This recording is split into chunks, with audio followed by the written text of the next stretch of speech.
Hey everyone, welcome back to Lens on Trains.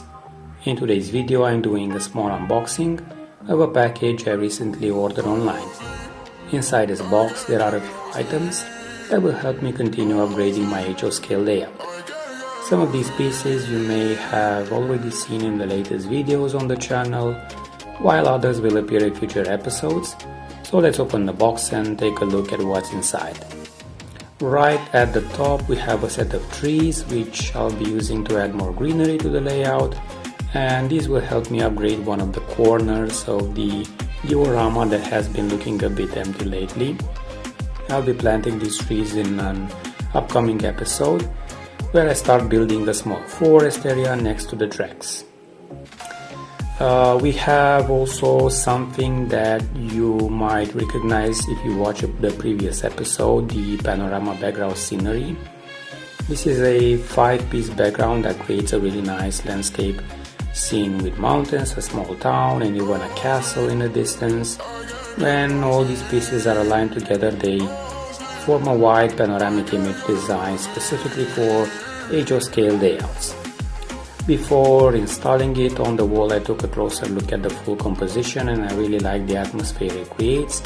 The distant mountains and the town scenery help add a lot of depth to the layout, which makes the trains feel more likely they're traveling enough through a real landscape. But now let's move on the main item of this package, and here it is. This is a beautiful HO scale SBB dining car from Roco, packaged inside a really nice transparent display box. Right away the packaging gives a very professional impression, and most importantly the model arrived perfectly safe and well protected during shipping. The coach itself represents a EuroCity restaurant car from Sixtera, and it's painted in a really striking color combination, red and white with a dark grey roof.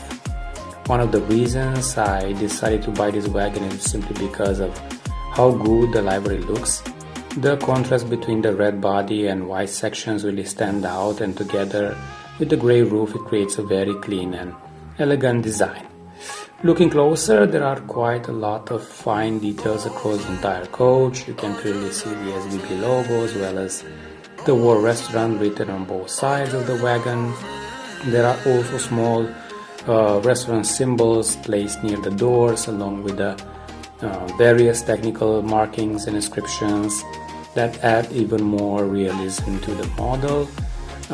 The windows are large and very clear, which allows you to see some of the interior details as well. Inside the coach you can actually spot white dining tables placed next to the windows on both sides, which gives a really nice impression of a restaurant layout inside the train. And another thing I noticed is that the model comes with a small bag of additional accessories.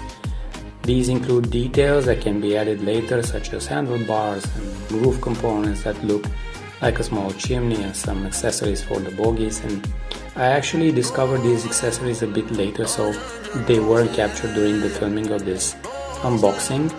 But I'll definitely show them in some upcoming short videos when I start adding those extra details. Overall, I'm really happy with how this coach looks. The quality feels great, the details are impressive, and I think it will be a perfect addition to my growing collection. My long-term plan is to slowly build a full EuroCity train, and for now this dining car already matches nicely with my SBB intercity coaches, which are currently pulled by my SBB Hercules diesel locomotive. I'm really looking forward to seeing this wagon running on the layout. So now let's put the coach on the tracks and watch it in action. So enjoy the trail running shots. Bye everyone.